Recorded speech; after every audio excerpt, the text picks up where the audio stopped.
down. All right, looks like it's recording. Awesome. Hello, everybody.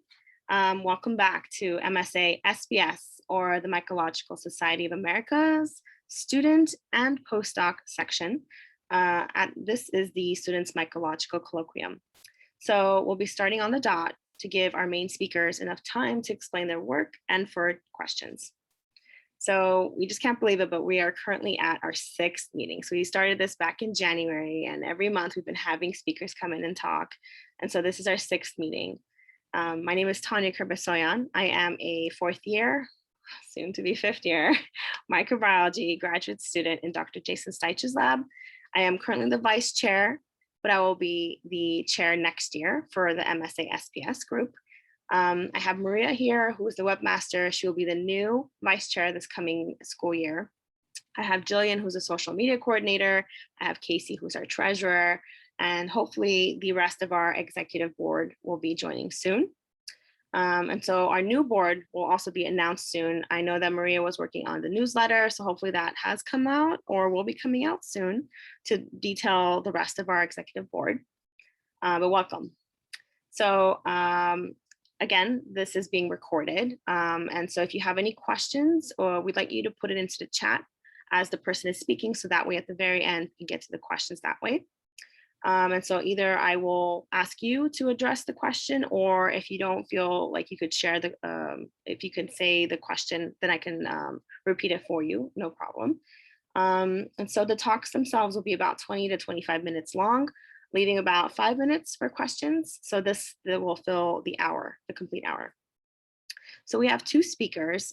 We have Katherine Drotos and Kyle Gervers. And so hopefully Kyle will be able to join us soon, but currently we have Katherine here. Hello, Katherine. So first of all, I'm gonna do a little introduction for Katherine. Her pronouns are she, her. She's a PhD candidate in the evolutionary biology at the University of Guelph in Ontario. Her thesis work seeks to develop an interdisciplinary framework in which to study the evolution of lichenizing fungi from genomes to biomes. She's also interested in philosophy, pedagogy, especially as it pertains to training the next generation of scientists.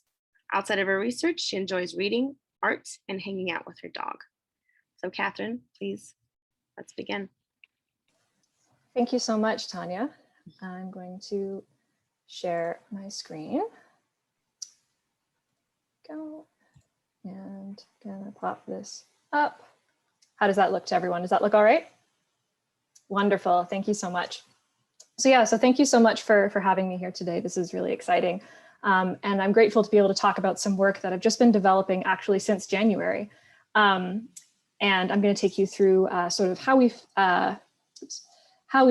sort of gone through this project, because it's a little bit unusual. It's not going to be your typical sort of science talk here. So enjoy. So this is the story of scientific telephone, how an estimate of lichen ecosystem dominance became fact. And this is in collaboration right now with Dr. Troy McMullen and Doug Larson, and more to come as well. And before I begin, I do want to just give a land acknowledgement, because the work that I do has taken place on many different lands. So on the left, you see a photo of the Guelph Arboretum, which is a wonderful space we have on campus to go for walks in and do research on. It's just an absolutely gorgeous green space.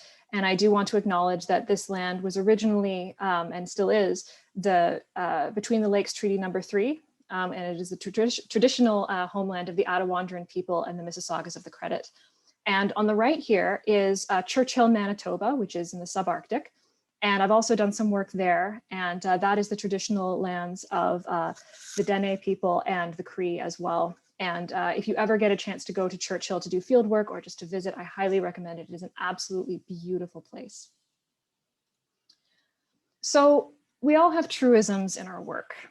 These can be definitions, statistics, patterns, correlations.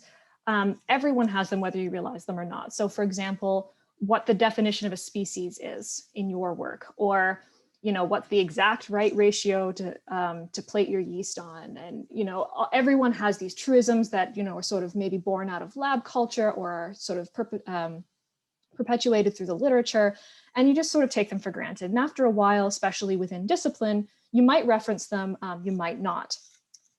So what I want to ask you now is, how confident are you in every piece of information you've included in a manuscript?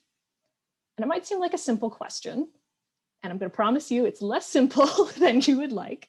And so how did we get here? So why am I asking this question? So I study lichens. I specifically study the evolution of lichens. And I'm really interested in how the evolutionary or how the lichenizing life strategy has evolved so many times, so many different times in different lineages. And so my research has primarily involved some field work, a lot of lab work to develop methods to look at their nucleuses or nuclei at a micro level, and just sort of see how much DNA do they have? What do those nuclei look like? How are they packaged? What do those cells look like? How are they interacting? What are they doing? And through this work, I was writing a philosophical chapter on sort of the framework to approach evolution in lichens. And, as this paper was being written for a more general audience, I decided to include some basic lichen biology in the introduction. And so what are some things that you talk about lichens for a general audience? Well, you talk about the symbiosis, and you talk about where they're found, and you talk about what they do and their ecosystem services and stuff like that. And in a lot of the papers I was coming across, I kept finding this statistic: 8% of terrestrial environments are dominated by lichens. I kept finding the statistic in various permutations, but it was almost always in the introduction of a paper. It's part of the sort of the basic understanding of that, of the field. So I thought, okay, good, great stat to throw in the introduction of my paper, let's do it. And I couldn't find it. I traced that citation for over a week trying to find where it came from. And I kept finding these two papers that people were citing, but I couldn't find these papers anywhere. Well, it just so happens that Larson 1987 is Doug Larson, who is actually a former University of Guelph professor, which I thought was hilarious. So I thought, great, I'll reach out to Doug personally. And I said, can you give me this copy of your paper from 1987? And he was like, actually, I can't. I don't have a copy of that. And I said, how do you not have a copy of your own paper? And he said, well, it was just a conference proceeding. It wasn't important. And I'm like, hey, Doug, did you know that lots of people are citing you for the reason why we know that 8% of the world is covered in lichens? And he was like, they're doing what? He had no idea, because of course it wasn't on his index anywhere, because it wasn't peer reviewed. It was a conference proceeding. And this is what his paper actually says. When one considers the roughly 8% of the Earth's terrestrial surface that is lichen dominated, one is impressed with how well this particular alga fungus mutualism has extended the range of its previously free-living, drought-sensitive ancestors. And I said, okay, so Doug, that's not an empirical measurement then. And he said, no, it was a guess, back in the napkin. And I went, okay. And then I decided to investigate the other citation, which is from Vernon and Magian in 1995. And in there, he says, according to Doug Larson at the University of Guelph, approximately 8% of the Earth's terrestrial surface has lichens as its most dominant life forms. And I went, okay. So then we started having some conversations, and this was one of the, not something I expected to do during my PhD, but I dragged an awful lot of lichenologists out of retirement in the span of about a week, trying to dig up where this came from, because Doug could remember, well, it was a discussion we had in about 85. And I was like, can you be any more specific, Doug? Do you have some notes? Do you have a notebook, anything? So, and he said, no, he said it was literally a conversation that he had had with Magian back in the 80s to justify to our funding bodies why lichens were important. And he said that based on what we know, it's probably about 8%. And I went, wow, okay, because yeah, like everyone's citing this as if it's a known number. So how pervasive is this? Well, I found 57 peer-reviewed papers, 3 books, 4 popular articles, 4 popular science articles, 2 different websites on lichenology, and 1 YouTube documentary. And that's, it doesn't sound like a lot, but that's kind of a lot for such a small piece of lichen biology that is otherwise so foundational. It's It's often used, like I say, in the introductions of papers, but also in the popular science articles. It was one of those wow statistics, like, wow, you would not believe, that lichens cover 8% of the earth. But more alarmingly, it was often misconstrued. So of the 60 peer-reviewed articles and books, 12 did not state it as an estimate. They stated it with a lot of certainty as if it's a known fact. The phraseology used was not at all hedging it in any way. 9 changed the number, which was odd. So I found anywhere from 6 to 10% listed as the percentage, when even if they cited Larson directly, they one paper was like, according to Doug Larson, it's 6%, and then he would cite Larson directly, but that's not what Doug said at all. And interestingly, 18 changed ecosystem dominance, which is what Doug said, to something else. So they used another term to describe what they meant by ecosystem dominance. So this might have been abundance, it might have been coverage. And I'll come back to this in a second because they're not necessarily the same thing. So I decided to look at this sort of a little bit more and see, okay, over time, what does this look like? So on the left here, you can see that's when Larson 87 was published. Here's Admazyan 1995. And in the different colors are who's getting cited for the statistic. So of course, in the beginning, it's only Larson. When Admazyan's paper, again, also non-peer reviewed, I should say, enters the scene, he starts getting cited for it a bunch. In some cases, the statistic is mentioned, but there's no citation given for it. And then there's just a ton in the last decade. And I attribute this partially to two things. One, I think it's because a lot of journals have started putting things online in a digital format. So things are easier to search, different papers are easier to find. But also Nash 2008 was published. So that's the lichen biology textbook that a lot of people use. And that textbook uses this statistic twice. Interestingly, in 2 different chapters, one attributed to Larson and one attributed to Admazyan. So I found that pretty interesting that there was that inconsistency even within the same textbook. So just something, it's interesting to think about. It's sort of, wild to me how, as we go further and further along, the citations start getting further and further away from the original paper. So these in yellow here were instances where the statistic was invoked. Someone said 8% of the world is covered in lichens, but it wasn't from Larson that they cited. So this is a particularly egregious example, but it's not meant to call out any authors in here. It's just sort of an example of how this happens. And I've seen this happen many, many times. So here we have this paper from 2019 that cites this paper from 2017, that cites Nash 2008, that then cites Larson 1987. And I thought, we are now, 3 degrees away from the original paper here. That's quite something. So what are the consequences of this? Why does this matter? Well, for one, it's widespread information within the lichenology and ecology communities, in terms of getting a baseline for how much, how many ecosystems have lichens that we might need to be concerned about in terms of conservation, in terms of erosion, in terms of, everybody's favorite caribou, in terms of all kinds of things. We don't have that data that we might think we do. So if someone's starting to do research in this field and they think they already have that baseline, we don't. The other is in popular science, and I don't want to discount that, because if this is a statistic that is drawing the public in to think about lichens and why we care about them, that's important, because I'm definitely preaching to the choir right now, but as we all know, fungi are often overlooked, lichens are overlooked, and we don't want to be leading anybody astray in that way. And how deep is this misinformation? Well, so Larson and Admazyan together were cited 57 times, but those citations have been in turn cited over 2,000 times. So the thing is, if these papers, some of them have hundreds of citations, they're considered, authorities in their subfield or in their subdiscipline.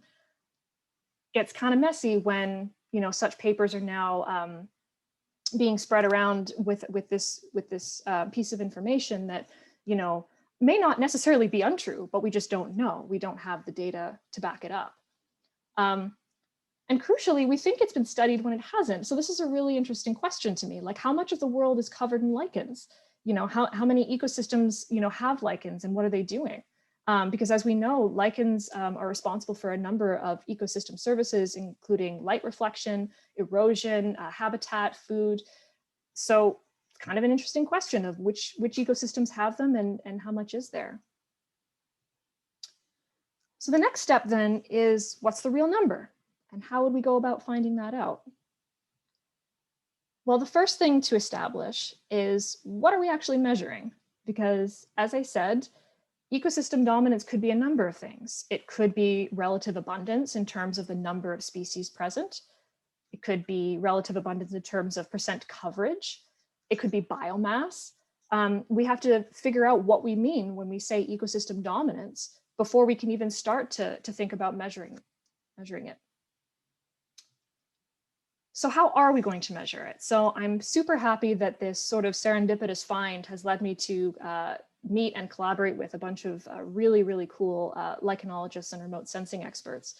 So what we're going to do is we're actually going to combine remote sensing, on the ground existing diversity surveys of lichens and modeling to basically take a really, it's going to be an estimate, but it's going to be an empirically informed estimate of how much of the world is covered in lichens. And spoiler alert, we have decided on top coverage because we think it's the most accessible number to try and get, especially with things like Landsat data and other things.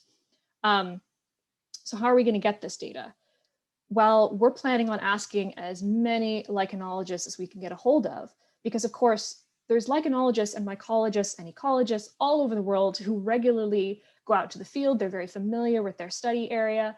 And we want to ask them, like, hey, okay, you're familiar with this plot of land and you know there's a lot of lichens there. Can you draw that for us on a map and, you know, show us exactly how much of this is lichens and where they are and what species they are? And then if we can get those pinpoints of data from across the world, then we can use those to inform a model, remote sensing model that can say, okay, well, if we give you like these pixels from a satellite, can the model, through training a machine learning model, can it figure out this is a lichen, this isn't, and it can extrapolate that across the entire globe. So we're really, really excited about this project. And if anyone here is going to IAL later this summer, you'll probably be hearing more from us there, because we're going to try and reach out to that group. So returning to our question, how confident are you in every piece of information you've included in a manuscript? I'll say that for me, I'm really trying to sort of pay a little bit more attention to what I'm citing and how I get it. So what have I learned? Never, ever assume anything from a citation. And I think most of us are taught that at some point through our scientific careers. Just because something's in a peer-reviewed paper, you don't necessarily take it absolutely on faith. Check what it's referring to, what the definitions they used are, what the assumptions are, all kinds of things. And check ultimate sources, not the most convenient ones. So if you see something cited as something in an introduction, that might be where it came from. It might not. And yeah, it turns out dragging old scientists out of retirement can be awfully fruitful. What I find hilarious about this is, Doug had been retired for over a decade. And when we first found this out and I started emailing him, he started emailing me every day for weeks saying, like, he's like, well, I talked to this old colleague in England and I talked to this old colleague in France and this old colleague. And he was like, and they say that's wild. And I'm like, that's great, Doug, that's great. But I'm really excited to see where this collaboration goes and see what we can do in terms of getting an empirical estimate.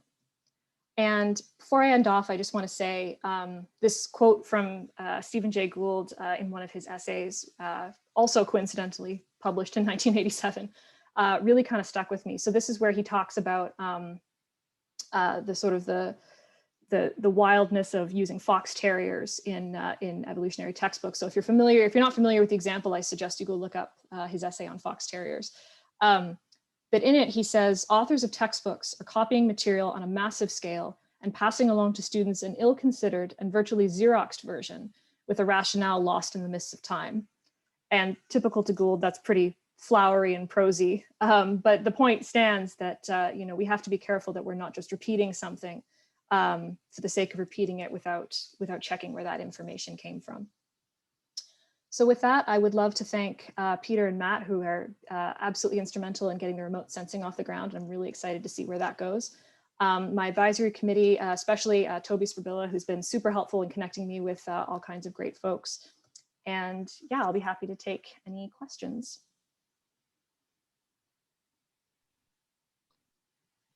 All right, thank you. Do we have any questions for Katherine?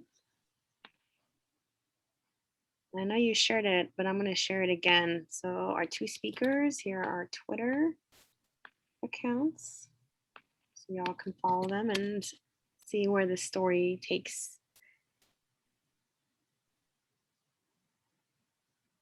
Okay, we have a question by Charlene. Charlene, did you want to ask this question yourself, or would you like me to ask? Okay, I'll ask. So Charlene asks, at this time, do you think 8% is an underestimate? That is a fantastic question. So it depends on who you talk to and again, the assumptions that go into what people think of. So depending on what kind of lichenologist you are or what kind of ecologist you are, different people approach this very, very differently. So for example, Doug put me in touch with Peter Crittenden, who some of you may know or may know of in the UK. And he thinks that 8% is a huge underestimate. He puts the number just from his career and his sort of his knowledge between, I think, 20 and 25, he said, which I think might be a little high for at least for top cover. But again, there's a lot of environments that we sort of might discount in terms of, you know, how much lichen is actually there. I mean, there's a fair amount of lichen, for example, in deserts. It's just that it's very, very, very, very small. And it doesn't have a lot of, you know, 3D depth to it.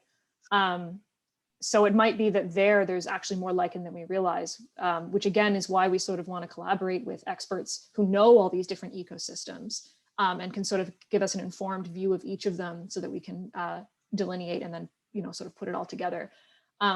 Personally, I think 8% is probably a little low. If we did full cover, so, you know, sort of including the fact that like, you know, especially someplace like the Boreal, for example, all the trees are covered in lichens top to bottom. We're not gonna be able to measure that with top cover. We're just gonna be getting whatever's on top of the canopy. But if you were to do full cover, yeah, it would definitely, I would say, definitely be over 8%. So Gulnara, before I get to your question, I wanted to actually ask you, Katherine, it's not quite of a question, it's more like a suggestion really too. Sure.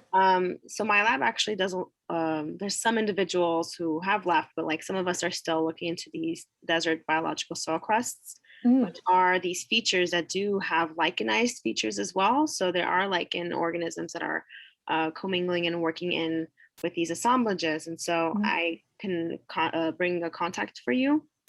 Yeah, that would be fantastic. This individual, she really has been through all of Joshua Tree, Mojave Desert, even New Mexico as well. And so she has done a lot of extensive work with biological soil crust, but in the cyanobacterial realm, but she's still very versed. So I can definitely provide you with her contact. And I will say drylands are a huge, like they cover a massive amount of the earth.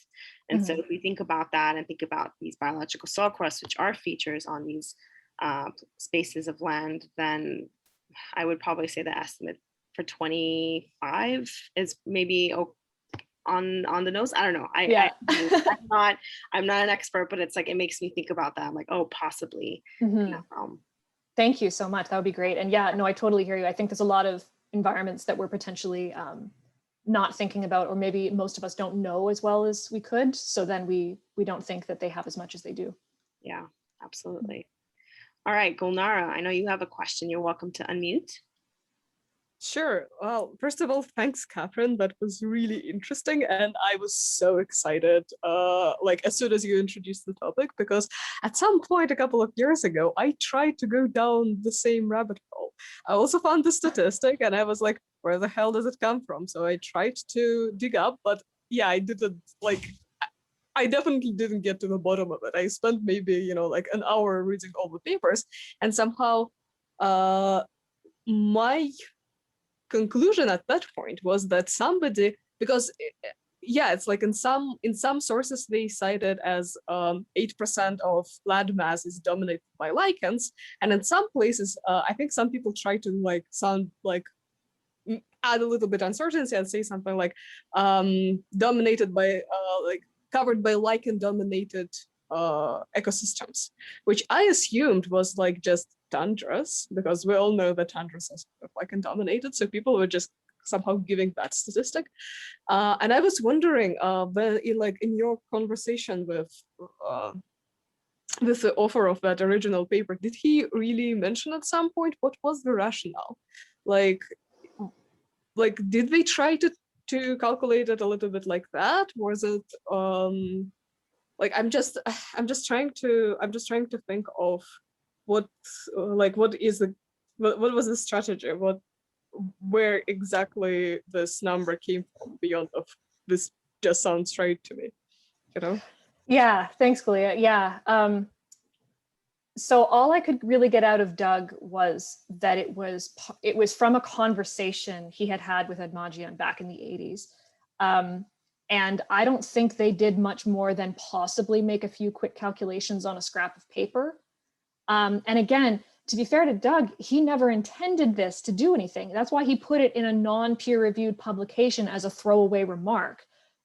He said he never would have dreamed of putting this in something peer-reviewed because he said obviously it wouldn't get through. And like I say, when I told him this has been picked up and a lot of people are citing it, it's in a textbook twice, he was like, what? Like he was shocked and I think amused and a little horrified. But yeah, no, he said he used it a few times, like when he was giving, popular science lectures or like, when he was trying to get students interested in lichens and stuff like that. But again, it was for that purpose, much as how it's currently being used. It was used to garner interest in the topic. I don't think they did any kind of sort of real calculations on that level at all. From what he said, it was basically, yeah, just a scrap of paper that he and Edmagian were like, well, it's probably about 8, based on what we know and the ecosystem we've surveyed and stuff like that. And he said the reason they decided to come up with something was because they had gotten pushback from their granting agency over why lichens mattered at all. So they thought having some kind of number, even if it wasn't peer reviewed, would sort of maybe stir up a little more interest. Yeah, I think it's super fascinating how there's something that for them probably was absolutely inconsequential ended up being this big thing that right overshadows. Yeah, I think it's absolutely fantastic. It's a great topic. Thanks, Galia. So it looks like we have a couple more questions, but Katherine, we're going to have to say thank you. You're welcome to respond to these questions in the chat as we introduce our next speaker. Okay. Thank you. Thank you again. That was wonderful. And hopefully this gets people inspired to think about, what are these statistics that we're constantly quoting in our papers? Are they really true to what they are trying to say? Awesome. All righty. Well, thank you again. Now we're going to introduce our next speaker. Hold on. So we have Kyle. So Kyle Gervers, right? Yes. Okay. So right now he's currently named Scott in his in his Zoom arena, but his name is Kevin, I promise. And so Kyle, excuse me. And so, all right. So Kyle, I'm going to do a little introduction for you, and then we can have you speak. Okay. So Kyle is a 4th-year PhD candidate at Oregon State University, working with Dr. Posey Busby and Dr. Joey Spadafora. So Kyle uses metabarcoding techniques to study the endophytic needle communities of coastal Douglas fir. This foundation tree species blankets large swaths of the US Pacific Northwest, and massive old growth trees can span vertical microenvironmental gradients. And so he's interested in how its endophytic microbiome varies at all of these scales. But throughout his time at OSU, he served as the graduate assistant curator at the OSC Mycological Collection, home to the largest collection of truffle-forming fungi in the world, and is fortunate to get many opportunities to help undergraduate scientists pursue their mycological research. But when he's not thinking about fungi and what they are doing in leaves, and he says here, but seriously, what's going on in there? He's been trying to wrap his head around the wonderful world of LiDAR and other remote sensing technologies. So Kyle, please go ahead. Awesome. Can you guys see everything okay?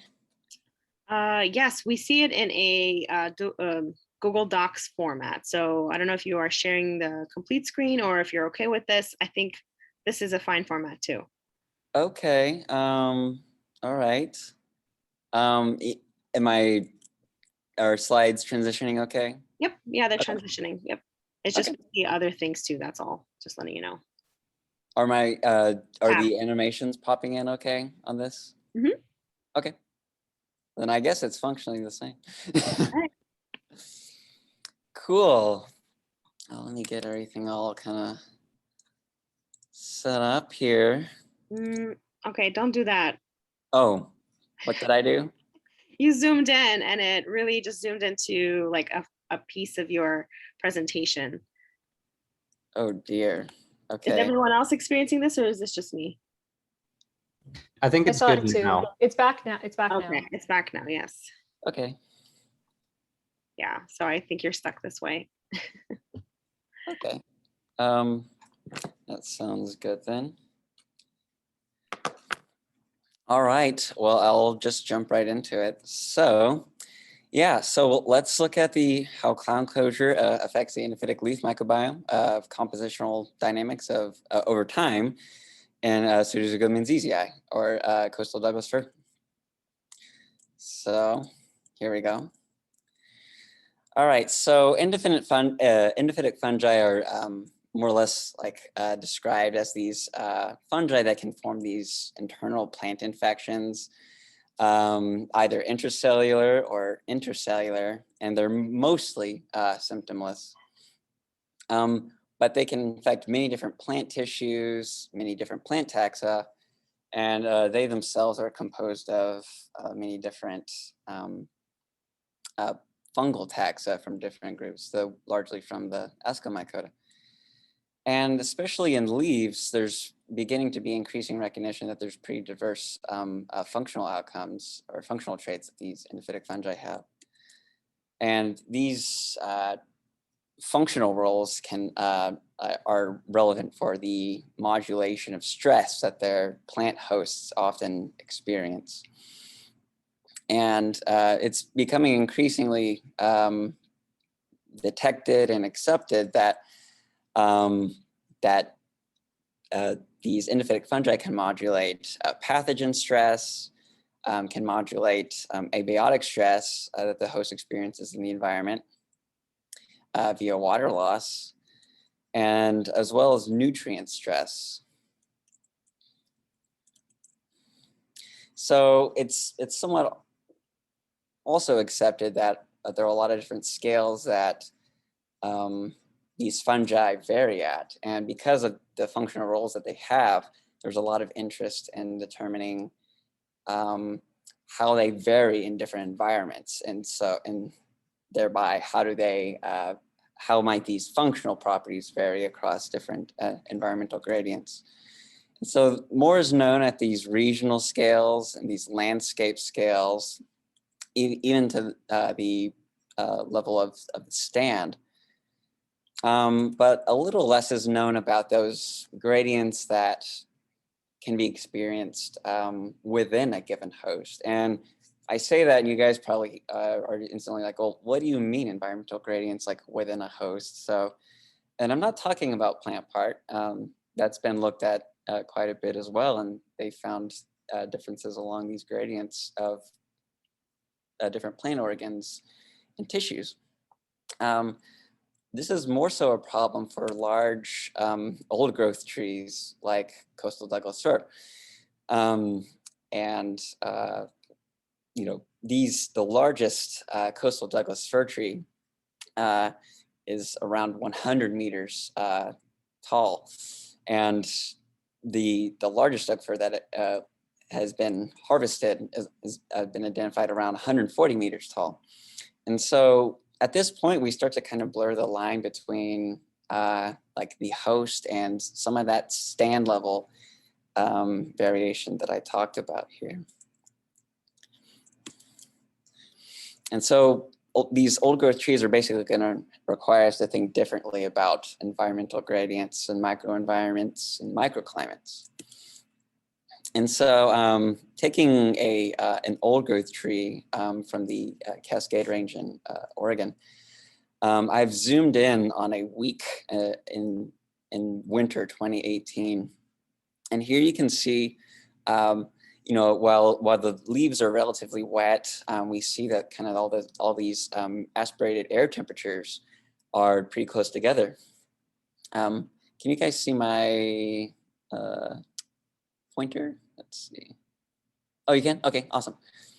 And then once the foliage is actually dried, it's revealed that there's actually a temperature gradient within this individual tree of a pretty substantial amount. So we see that a lot of these heights are coming in around freezing or below. But a lot of these upper portions of the canopy are maintaining higher temperatures.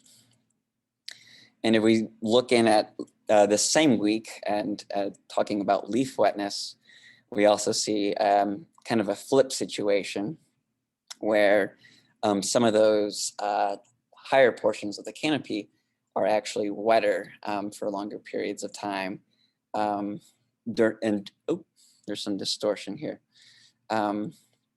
During a rain event, such as the one demarcated here to the 3rd, December 3rd.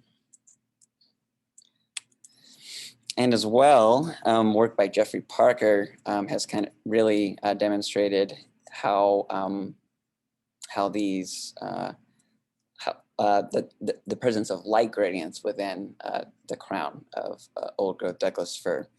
And it's pretty similar to what you see in ocean systems where we have these light zones essentially within the crown, such as bright, transition, and dim zones. And so a lot of what's governing this is, you know, sort of this intervening vegetation that has the potential to buffer some of those microclimates. So the amount of, you know, how high air temperatures can get and how wet things can get and how much light can actually get through, which can also affect both of the stuff I already mentioned.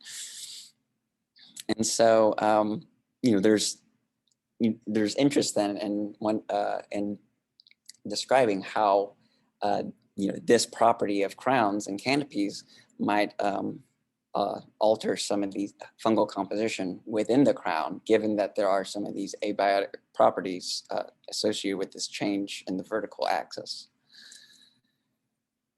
So crown closure is like the defining factor involved here. But there are surely others. So this led us to, this system has led me and my collaborators to kind of ask, has beckoned us to ask some of these questions of like whether these more exposed portions of the crown have different communities compared to less exposed portions. And so other folks have examined this. Joshua Harrison has examined this in coast redwoods. And they've identified changes in the community composition along the vertical axis. But it's not really apparent what, you know, what is varying, like whether canopy closure or crown closure has anything to do along this axis. So we wanted to kind of go a step further and ask and put together sort of a more robust version, definition of what we might call exposure. And kind of tied to this is this other question of, you know, whether these communities are experiencing different levels of exposure over time, or sorry, whether communities experience different levels of exposure actually sort of diverge over time. And so, you know, the main component or the main reason why this question kind of rises to the surface is that, you know, these old growth trees are able to hold on to needles for up to 10 years in some cases. And so there's a possibility that what communities like form during this like assembly period in response to microenvironmental factors in the environment, that might have some long-term repercussions in terms of how those communities change over time. So to get at this question, we actually collaborated with some folks who are doing some work at the H.A. Andrews Experimental Forest.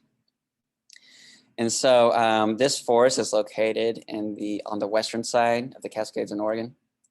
And it's around 6,400 hectares. And you see an elevation range of around like 1,200 meters with lower elevations around 400 and upper elevations around 1,600 meters. And you'll see colored, plotted here on the map are the points of 8 different trees that were actually going to be sampled as part of this effort to answer this question and other questions about how canopies or how communities, needle endophyte communities vary within the crowns of old-growth Douglas fir. And in our data set too, we see a similar, these trees span a gradient of around 1,200 meters. I'm sorry, 900. And so here are those same trees on the landscape, or just kind of laid out here. And you can see that even with it, like granted our trees occurred at different points on that land, on the Andrews Forest landscape. But we also see that among the trees that were accessible for sampling, there's some variation in the height that can be observed as well as some components of crown structure. And so the lowest tree in our data set right here, the DT neighbor, comes in around 35 meters, and our largest tree, affectionately termed latrine, clocks in or measures in around 90 meters. So quite a whopper. And, you know, I kept mentioning like collaborators and people who helped. So these are them basically. So a lot of this collection was theorized and actually executed by Dan Thomas at the University of Oregon when he was doing his PhD there, and with Biddy Roy. And he climbed 6 out of the 8 trees that we examined in our data set, along with Sarah Ward, who's sort of the more experienced climber in the accessible for work at the Andrews. And then this was followed up by some collection by Adam Sibley and Mark Schultz. And so, yes, and you can see that this is like quite an imposing task. This is the discovery tree, which was shown right here. So you can see it kind of, it's this one right here in this little clip. And to kind of give everyone more of an idea of sort of like what's involved in this sampling, I wanted to kind of link to this clip of the Oregon Field Guide and produced by Oregon Public Broadcasting that did a spot on the now Dr. Adam Sibley and how, you know, how he conducts his work in the canopy. So let's see if this works. Can everyone see okay? Nothing twisted, clippers, bags. And to understand the trees, researcher Adam Sibley needs to get very friendly with the tree tops.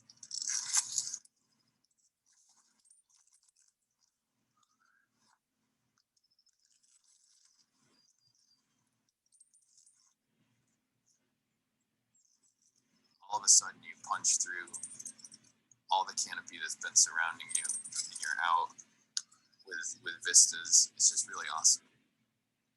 Adam studies how trees like this 500-year-old Douglas fir interact with the climate. He flips branches to learn how they transpire or sweat to cool themselves down when it's hot and dry. I definitely feel like I've transpired quite a bit once I'm up at the top. Yeah, so that's like, that's sort of the day-to-day of his PhD was popping up into the crown at the Andrews. And even just in that little clip, you could kind of see too, we started out somewhat dim at the bottom, and it definitely opened up at those upper parts of the canopy. And so, continuing from Adam's clip, the sampling using Dan's design actually allowed us to sort of, follow community composition over time at a given height. So each branch that was snipped and clipped into a bag had 4 different needle age classes associated with it. And so what this allowed us to do is those terminal most portions of the branch are the most recent growth or the growth of that year. So these were sampled in winter, and this allowed Dan and others to readily identify age class 1, walk it back to age class 2, 3, 4.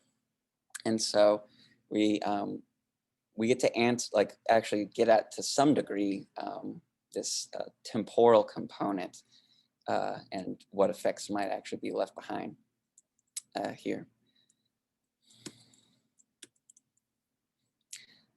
So this is all going to be kind of garbled, it seems, but and so our protocol starts like a lot of other protocols targeting endophytic fungi in leaves, and so but our end goal mostly consisted of we were going to prepare these samples for metabar coating of the ITS2 region in Douglas for our Douglas fir needles. So this involves surface sterilization, extracting DNA from our needle samples. Each sample for a given age at a given height consisted of like 5 needles. We amplified the ITS2 region using the Lee-Taylor primers. And we subjected those amplified samples to Illumina sequencing, reprocessing, and we identified our unique sequences and curated them using some close clustering techniques that I can go into if folks are interested. And then ultimately filtering and community analysis. So right off the bat, what we found, with our sequencing run, it's clear that we're picking up fewer than 1 new OTU with every sample amongst our 256 samples here that were ultimately retained. And chief among those was, unsurprisingly, Nothophagus gallmanii. So this is a needle endophyte of Douglas fir, host specific. And it, as you can see, it kind of wedges itself in the stomata of Douglas fir. And in the coast range, it can actually produce the Swiss needle cast disease or disease symptoms, which is pretty severe for managed plantations. But in the coast range, we don't really see any signs of disease, but it's clearly there and dominant in some trees.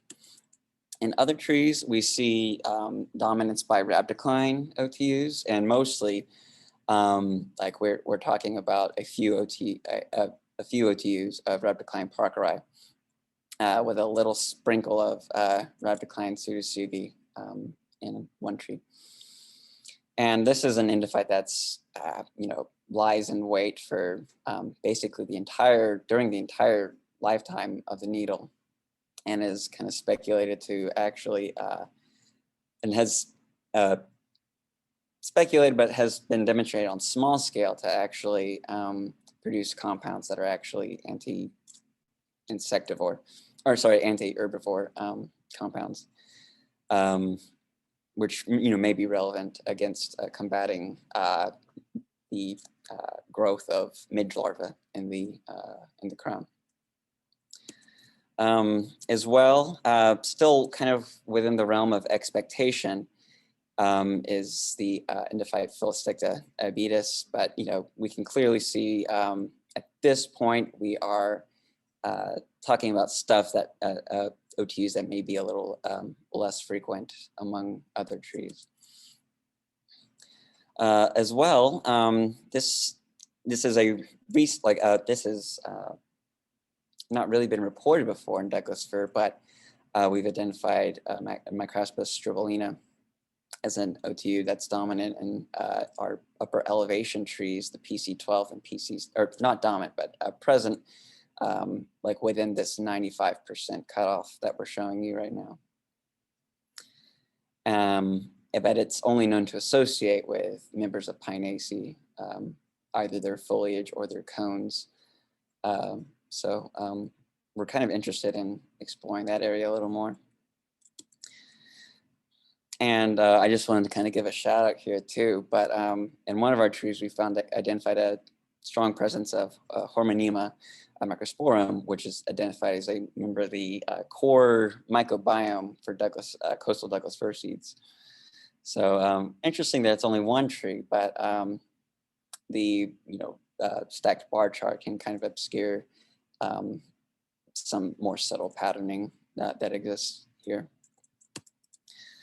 We also found essentially that very few OTUs were shared across trees, and over 75% of OTUs were found in 4 trees or fewer. So let me go back, but essentially these across the x-axis is the number of trees that an OTU can be found in, and then on the y-axis we are the proportion of OTUs in the entire data set. So you can see less than 5% are found in every tree. So, and this also leads to as expected, compositions sort of being structured somewhat by the tree that they were sampled from. And as demonstrated here with our non-metric multidimensional scaling ordination and our permanovas as well. And to some degree, age is also playing a role here too, but it's more so we can see the noise coming off of age class 1 needles, and a little more structure for older needles as things move ahead. All right, so I'm just gonna kind of move ahead a bit. We also found, richness increasing with increasing needle age, but not increasing diversity. So suggesting things aren't really sticking around, but kind of slipping in as things go. And so to really get at this question of do more exposed portions of the crown have different communities, this is where we kind of bring in some simple metrics. So obviously we have the height at which we collected things at, and that's what most folks sort of have to rely on. But we're also interested in depth in the crown, and as well as closure. So essentially height can look like this. Say you're sampling the same height in both trees, but they've actually got pretty different depths within the crown. But what does crown closure amount to essentially? So this is where LiDAR kind of comes into the picture. And this is light detection and ranging. So basically radar, but replace it with light. And essentially the way it works here is you've got a 30-degree cone that you're scanning over the environment. You're shooting off multiple pulses, and the longer it takes for you to get a pulse back, the further away that the point actually is. And you can actually then describe your target as a point with X, Y, and Z coordinates. So imagine this essentially with trees. Whoa, is everyone seeing that flickering? Okay, Yeah. it's gone. Then we hit the tops of each of these crowns. But you can imagine those laser pulses hitting anywhere, all those points within that 30-degree radius. And so I showed single pulses giving single returns, but we can actually get multiple returns for multiple from a single pulse. So this adds much more detail into our point clouds, and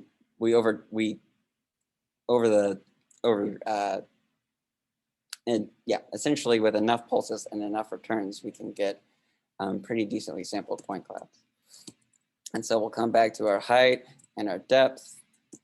But then for our LiDAR, we actually need to kind of restrict our area to like our volume to like a 10-meter radius cylinder.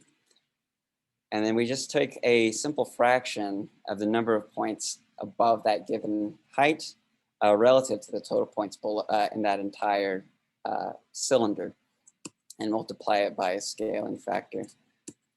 And oops, that's weird.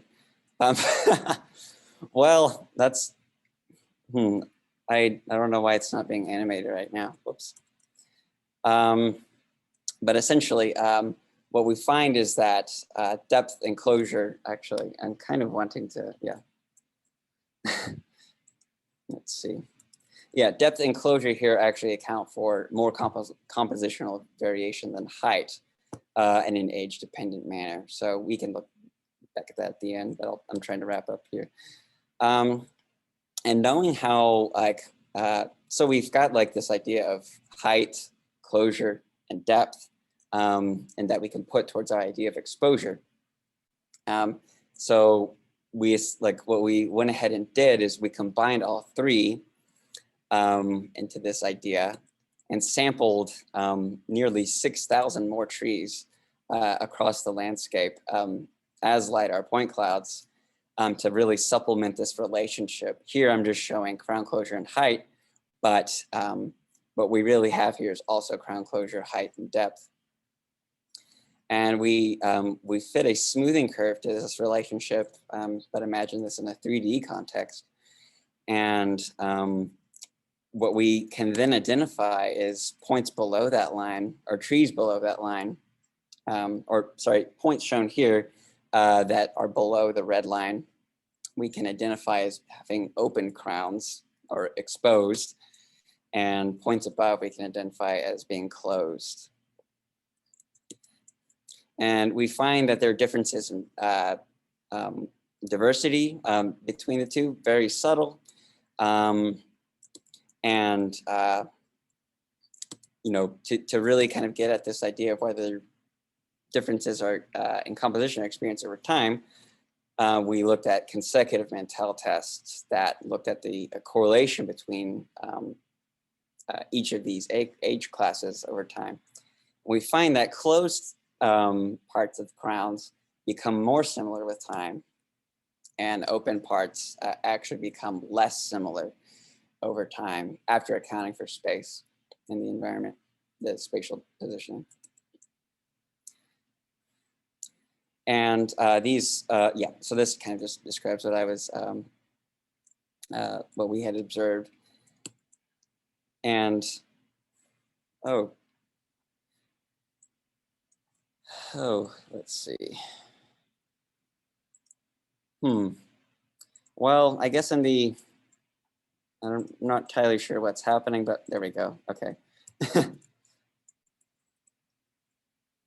Those are supposed to be animated as well, but the biggest thing that we identified as like structuring these communities was that Nothofea cryptopus that we identified very early on, and indicator rhabdicline Parkerite OTUs that occurred in the environment.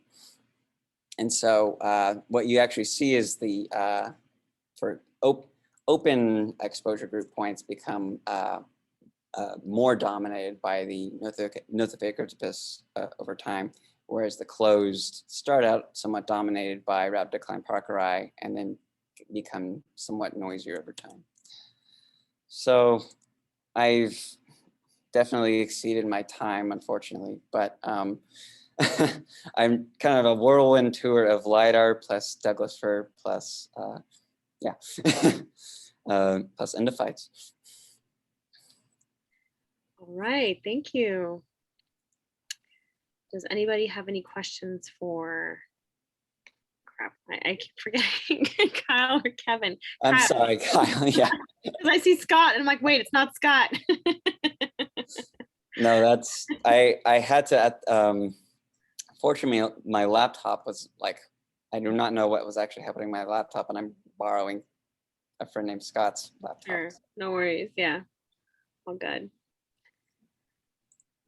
And if not, if I don't see any questions yet, you're all welcome to contact them both. I posted their Twitter earlier, but I can post it again just so you all have access. But this is their Twitter. You're welcome to message them through there. And I'm a huge proponent of Twitter at this point. Like, I love it. I think, oh, okay. So Katherine, you got a question. Oh, or what do you want to do? Do you want to ask later? Is there time for a quick question? I mean, you're welcome to. Yeah, we can always end a little later. Cool. Thanks, Kyle. That was really neat talk. Really interesting learning about the LiDAR technique. That's really neat. I wanted to ask, were there any species or OTUs that you found that surprised you? And were there any that you didn't find that you expected to see? Yeah, so what really surprised me, like one of the first things we kind of, I didn't touch on this, it's pretty rare. Usually the things that surprise me are pretty rare. So there's a little more caution behind them. But we identified in a few samples in the upper portion of the canopy, some Purpuratus cilium. So a member of the Cordycipitaceae in some of these needles, and not really reported as a needle fungus generally. But along with sort of what's a little known about Rhabdocline parkeri and its potential to kill midge larvae and ultimately sporulate on them. It was kind of interesting. So it's like, is that also what's happening here? If so, why is it so rare? But like not rare enough to where I can dismiss it. So. And what was the other part of that question? Was there anything missing? Like, were there any species that you expected to see that you didn't? So, so we had the opportunity to sequence like a small subset with ITS1, kind of the ITS1 of ITS2 primers. And what you actually see there is I'm gonna kind of tell like a reverse story, I guess, but you actually see a lot of members of the Holochiales drop out in ITS1, and you don't pick them up until you look at ITS2, and look at the sequence, you look at what's been reported for that group of fungi, and you clearly see like there's that small subunit intron that's just really fouling things up. So yeah, so we almost did not see Rhabdocline, but we just validated the method a bit to really assure ourselves. So. Judson asks, are there any members of the Pazizales up there? Pazizales, no, yes. I can almost certainly say yes, but they are fairly rare. So like rare enough to where I don't know if I can actually recall them at genus level. Yes, so definitely some Pizizales. Okay, that's how you say it. Oh, sorry, yeah. Oh, no worries. All right, any other questions? Okay. Thank you so much. both of you for joining us today. It was a wonderful set of conversations. And for those who weren't able to join live, this will be shared through, the YouTube links and through Twitter and Facebook. So you can all see that there. Okay, thank you again. Thank you so much, Tanya. Yes, of course. Thank you. And we won't be having a meeting until August. Okay, just letting you all know. July, we're going to have our MSA meeting. So that's when we're going to switch to the new executive board. And then August is when we'll have our next colloquium. Okay. All right. See you all then. Bye.